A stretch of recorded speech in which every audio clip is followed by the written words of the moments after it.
سبيل الدموع سبيل مريح تنهدى يا صاحي كي تستريح وبث الدعاء. Assalamualaikum warahmatullahi wabarakatuh. Bismillahirrahmanirrahim. Alhamdulillahi rabbil alamin. Wassalatu wassalamu ala ashrafil anbiya'i wal mursalin Sayyidina wa maulana Muhammadin wa ala alihi wa sahbihi ajma'in, amma ba'du. Para pemirsa, saudara-saudaraku kaum muslimin wal muslimat yang dimuliakan Allah Subhanahu wa ta'ala, mudah-mudahan kita semua selalu mendapatkan bimbingan dari Allah Subhanahu wa ta'ala di dalam menjalani kehidupan ini. Amin, amin, ya rabbal alamin. Saudara yang dimuliakan Allah Subhanahu wa ta'ala, pada kesempatan ini kita akan belajar, kita akan mengenali tentang kelompok wanita, tentang golongan wanita yang tidak boleh dinikahi oleh kita selaku kaum laki-laki. Yang mana kelompok wanita tersebut, golongan wanita tersebut oleh syariat Islam disebut dengan mahram. Yakni kita akan mengenali siapa sajakah mahram kita itu. Siapa sajakah kelompok wanita, kelompok perempuan, golongan perempuan yang tidak boleh kita nikahi kita selaku kaum laki-laki. Dalam hal ini para ulama terhadap mahram tersebut membagi menjadi 3 macam atau 3 model. Seperti yang saya tulis di papan tulis itu, mari kita lihat bersama-sama. Di sini para ulama membagi tentang mahram itu menjadi 3 model atau 3 macam. Mahram model yang pertama adalah sebab kerabat atau sebab nasab, sebab hubungan keturunan. Sebab adanya kerabat ini maka tidak boleh kita nikahi. Kemudian model yang kedua adalah sebab persusuan atau rodok. Jadi terjadinya suatu persusuan maka akan menjadi penyebab di dalam keluarga. Wanita yang menyusui tersebut akan muncul beberapa kerabat dari mereka yang akan menjadi mahram kita. Jadi model mahram yang kedua adalah dikarenakan terjadinya suatu persusuan. Contoh, saya menyusu kepada perempuan, menyusu kepada wanita yang mana wanita tersebut sebenarnya asalnya ajnabiyah, bukan ibu kandung saya. Tentunya contoh ini dulu di waktu saya masih kecil, di waktu saya masih bayi, bukan sekarang. Dengan adanya persusuan ini, maka di situ nanti akan muncul beberapa wanita di dalam keluarga atau kerabat perempuan yang menyusui saya tersebut menjadi mahram untuk saya. Mereka tidak boleh dinikahi oleh saya. Yang penyebabnya adalah persusuan.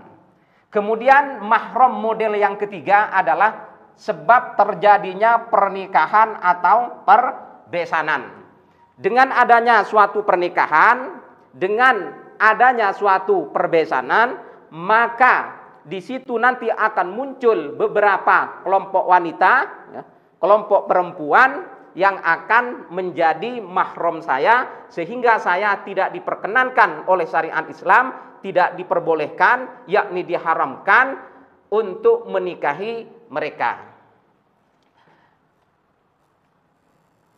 Ketiga model atau macam mahram ini dijelaskan oleh Allah Subhanahu wa ta'ala di dalam Al-Quran, yaitu tepatnya pada surah An-Nisa ayat 2 Ini saya tuliskan ayatnya. Saya akan coba untuk membacanya. A'udzubillahi minasyaitonirrajim. Bismillahirrahmanirrahim. Hurrimat alaikum ummahatukum wa banatukum wa akhawatukum wa ammatukum wa khalatukum wa banatul akhi wa banatul ukhti wa ummahatukumul lati arda'nakum wa akhawatukum minar radha'ati wa ummahatu nisaikum wa rabaibukumul lati fi hujurikum min nisaikumul lati dakhaltum bihin fa illam takunu dakhaltum bihinna fala junaha alaikum wa halailu abnaikumul ladina min aslabikum wa antajma'u bainal ukhtaini illa ma qad salaf innallaha kana ghafurur rahima. Maka di dalam ayat inilah Allah Subhanahu wa taala menjelaskan kepada kita tentang beberapa wanita, kelompok wanita yang tidak boleh kita nikahi. Yang mana oleh para ulama kandungan ayat ini yang berbicara tentang wanita yang tidak boleh dinikahi oleh kita yang dikarenakan mahram, maka para ulama menyimpulkan untuk membagi menjadi 3 macam atau 3 model seperti yang saya sebutkan tadi. Sekarang mari kita masuk kepada mahram model yang pertama, yaitu sebuah mahram atau kelompok wanita, golongan wanita yang tidak boleh kita nikahi dikarenakan mereka adalah mahram kita. Yang pertama dari penggalan ayat hurrimat alaikum ummahatukum. Wanita yang tidak boleh kita nikahi di dalam suatu kerabat dikarenakan ada hubungan nasab, ada hubungan darah, ada hubungan keturunan, itu semuanya sebenarnya ada 7. Jumlahnya ada 7. Yang pertama adalah ummahatukum, yaitu ibu-ibu kita. Ibu kita itulah yang ditentukan oleh Allah Subhanahu wa taala sebagai mahram. Artinya kita tidak boleh menikahi beliau. Termasuk pada ibu di sini adalah yang pertama, ibu secara langsung, yaitu wanita yang melahirkan kita. Kemudian ibunya ibu kita atau yang kita sebut dengan sebutan nenek. Jadi ibu, kemudian nenek, terus ke atas semuanya itu masuk pada ummahatukum, yakni mereka semua adalah merupakan mahram daripada kita. Kemudian lagi yang masuk kepada kata-kata ummahatukum, yakni mahram kita adalah ibu kita, masuk pada sebutan itu adalah ibunya ayah. Ibunya ayah berarti nenek kita dari jalur ayah. Kemudian ibunya nenek, kemudian terus ke atas. Kalau memang mereka itu masih ada umur, maka mereka semua adalah merupakan mahram kita. Kita tidak diperkenankan oleh syariat Islam untuk menikahi mereka. Kemudian mahram kita yang kedua sesuai dengan apa yang dijelaskan oleh Allah Subhanahu wa taala dalam ayat yang saya baca tadi adalah wabanatukum, yaitu anak perempuan. Anak perempuan kita itu adalah merupakan mahram kita. Dan terus ke bawah, anak perempuan daripada anak kita, baik dari anak laki-laki atau dari anak perempuan, semuanya mempunyai ketentuan yang sama, yaitu dihukumi mahram untuk kita. Jadi kita tidak boleh untuk menikahi mereka. Kemudian yang ketiga, mahram kita yang ketiga, mahram dari sebab kerabat, hubungan keluarga adalah wa akhawatukum, yaitu saudara perempuan. semua saudara perempuan kita itu adalah merupakan mahram kita. Nah, di sini ada 3 macam saudara perempuan atau saudari kita, ada 3 macam. Yang pertama adalah saudara perempuan kita seayah dan seibu. Kemudian macam yang kedua adalah bisa jadi saudara perempuan kita itu adalah hanya seayah saja, atau kadangkala seibu saja. Jadi ada 3 macam. Dari ketiga macam ini semuanya mempunyai ketentuan yang sama, yaitu sama-sama mahram kita. Coba kita berikan contoh, berikan gambaran saudara perempuan kita yang seayah dan seibu. Misal nama kita adalah Salim. Nama kita adalah Salim. Kemudian Salim ini mempunyai ayah bernama Mahmud. Mahmud mempunyai istri bernama Mahmudah. Mahmud mempunyai istri bernama Mahmudah. Nah, kemudian Mahmud dan Mahmudah ini di samping mempunyai anak yang bernama Salim, juga mempunyai anak nih. Juga mempunyai anak perempuan bernama Zainab. Maka Zainab inilah yang disebut dengan saudara perempuan seayah dan seibu. Kemudian di kemudian waktu Mahmud ini menikah lagi dengan perempuan lain, sehingga mempunyai anak bernama Ruqayyah. Mempunyai anak perempuan bernama Ruqayyah. Nah, Ruqayyah dengan Salim ini disebut dengan saudara atau saudari, ya, saudara perempuan atau saudari seayah saja, lain ibu, karena ibunya bukan Mahmudah.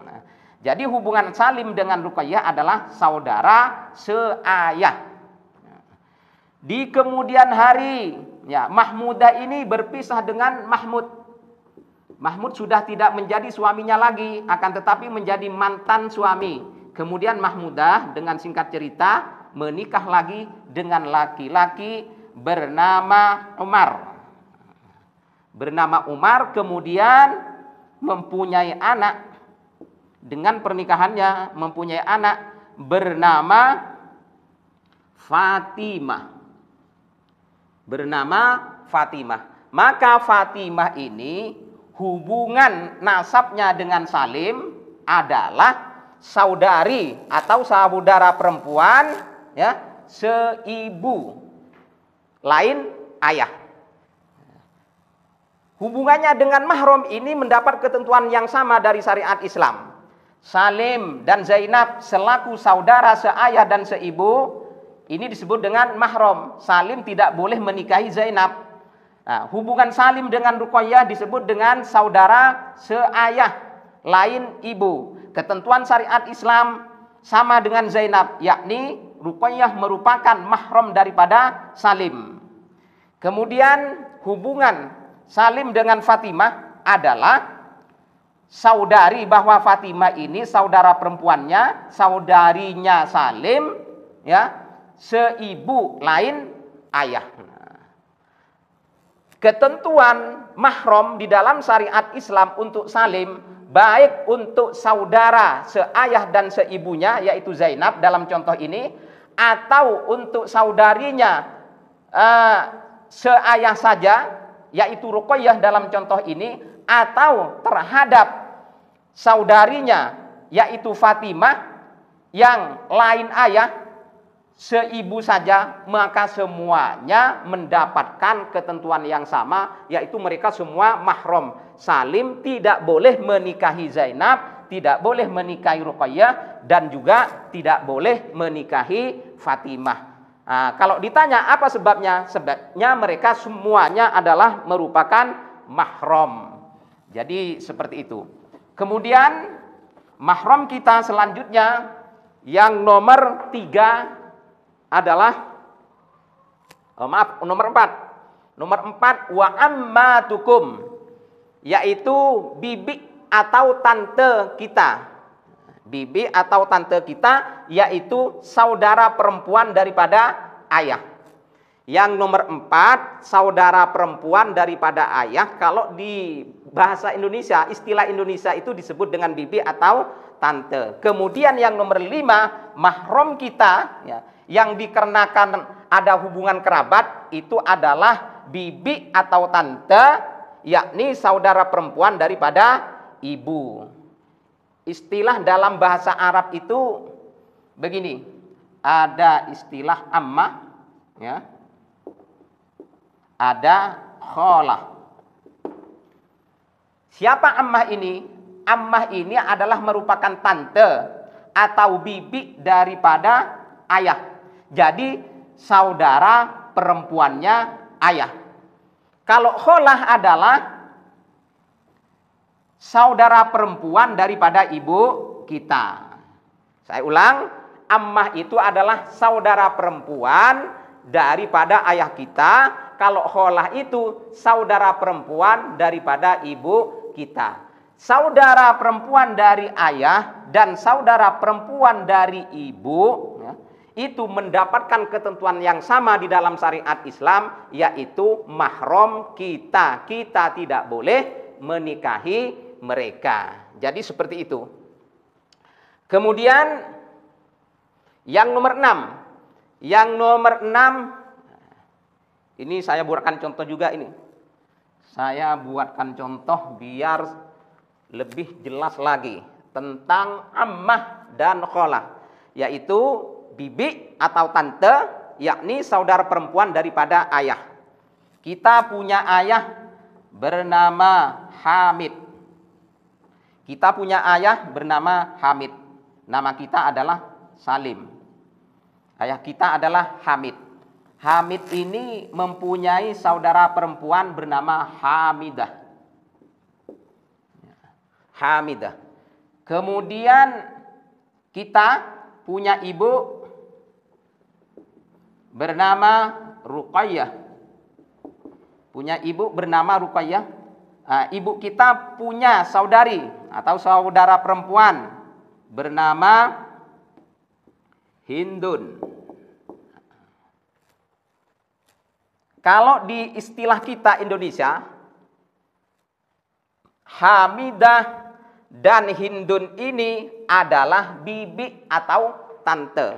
Akan tetapi di dalam bahasa Arab istilahnya lain. Kalau saudara perempuannya ayah yang bernama Hamidah dalam contoh ini disebut dengan ammah. Kalau saudara perempuan ibu kita dalam contoh ini Hindun, maka Hindun ini disebut dengan kholah. Mau ammah, mau kholah, di dalam syariat Islam untuk Salim ini, untuk kita mempunyai ketentuan yang sama, yaitu mereka berdua sama-sama mahram dari kita. Jadi kita dalam hal ini contohnya Salim tidak boleh menikah dengan saudari perempuan ayah dan saudari perempuan ibu. Seperti itu. Mudah-mudahan dapat dipahami. Kemudian selanjutnya mahram kita. Kemudian selanjutnya mahram kita, ya, yang disebabkan karena ada hubungan kerabat, nasab, hubungan darah atau hubungan keturunan adalah wabanatul akhi. Wabanatul akhi yaitu anak perempuannya saudara. Anak perempuannya saudara, yakni keponakan perempuan dari saudara laki-laki.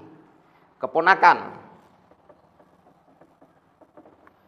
Keponakan daripada keponakan perempuan ini, keponakan perempuan daripada saudara kita yang berjenis kelamin laki-laki. Maka mereka semua adalah mahram kita. Kita tidak boleh menikah dengannya. Kemudian yang nomor 7, mahram kita yang disebabkan karena ada hubungan kerabat, hubungan nasab adalah wabanatul ukhti, yaitu anak perempuan daripada saudari kita, yakni keponakan perempuan daripada saudari kita. Contohnya seperti ini. Ya.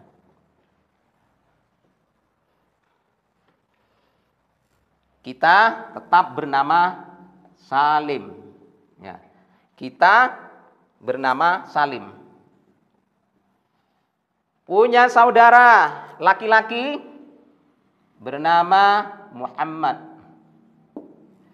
Punya saudari atau saudara perempuan bernama Maimunah. Salim ini kita punya saudara laki-laki bernama Muhammad, punya saudara perempuan bernama Maimunah. Kemudian Muhammad ini mempunyai anak perempuan bernama Fatimah. Ya. Kemudian Maimunah selaku saudara kita, saudara perempuan kita, juga punya anak perempuan bernama Salimah. Maka Fatimah yang merupakan anaknya Muhammad, yang Muhammad ini adalah saudaranya Salim, maka hubungan Salim dengan Fatimah ini disebut dengan apa ini? Keponakan. Keponakan perempuan dari saudara laki-laki yaitu Muhammad. Istilah bahasa Arabnya disebut dengan itu bintul akhi. Bintul akhi yaitu anak perempuannya saudara laki-laki. Kemudian Salimah ini di dalam istilah bahasa Arab disebut dengan bintul ukhti. Apa artinya bintul ukhti? Yaitu anak perempuannya saudara perempuan kita. Jadi mau bintul akhi, mau bintul ukhti, ini sama-sama mendapatkan ketentuan yang sama dari syariat Islam, yaitu mahram kita. Kita Salim, mahram kita. Jadi semua keponakan kita yang berjenis kelamin perempuan, mau dari saudara kita yang laki-laki ataupun perempuan, mereka semua adalah merupakan mahram kita. Kita tidak boleh menikahi mereka. Jadi seperti ini ya, tentang pengenalan mahram, yaitu kelompok wanita, kelompok perempuan yang tidak boleh dinikahi oleh kita selaku laki-laki, yang penyebabnya adalah mahram. Mahram yang modelnya mahram kerabat, hubungan keluarga ataupun hubungan nasab. Di dalam hal ini saya akan menyempatkan diri ya untuk membahas jawaban ya, dari sebuah pertanyaan, yang mana pertanyaan ini seringkali dipertanyakan oleh masyarakat, oleh umat Islam ya. Saya ketika mengisi majelis taklim, banyak sekali di antara para jamaah yang menanyakan tentang hal ini, yaitu bagaimana hukumnya menikah dengan sepupu. Bagaimana menikah dengan sepupu, boleh apa enggak? Atau pertanyaannya, apakah sepupu itu termasuk pada mahram atau tidak? Maka jawabannya adalah bahwa menikah dengan sepupu itu diperbolehkan. Kenapa diperbolehkan? Karena sepupu itu tidak masuk pada mahram. Di kelompok 7 ini, yang mana di 7 ini semuanya merupakan mahram, di situ tidak ditemukan sepupu. Karena sepupu itu gambarannya seperti ini. Sepupu itu kan begini. Kita di sini tetap bernama Salim. Salim ini punya namanya paman. Punya paman ya, bernama Ali. Atau Salim ini juga mempunyai bibi atau tante bernama Salimah. Sepupu itu adalah anaknya paman atau anaknya bibi. Anaknya paman atau anaknya bibi. Nah, ini contohnya paman kita, pamannya Salim. Ini contohnya bibinya atau tantenya Salim. Kemudian Ali ini mempunyai anak perempuan bernama Hamidah misal. Sini Salimah mempunyai anak perempuan bernama Zainab.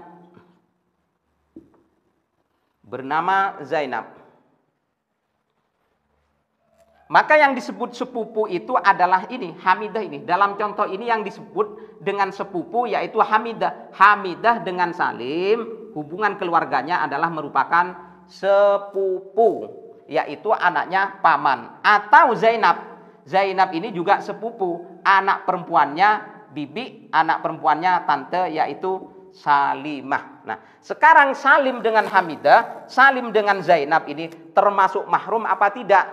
Nah, jawabnya adalah Salim dengan Hamidah atau Salim dengan Zainab ini bukan mahram. Karena bukan mahram, boleh Salim menikah dengan Hamidah atau boleh Salim menikah dengan Zainab.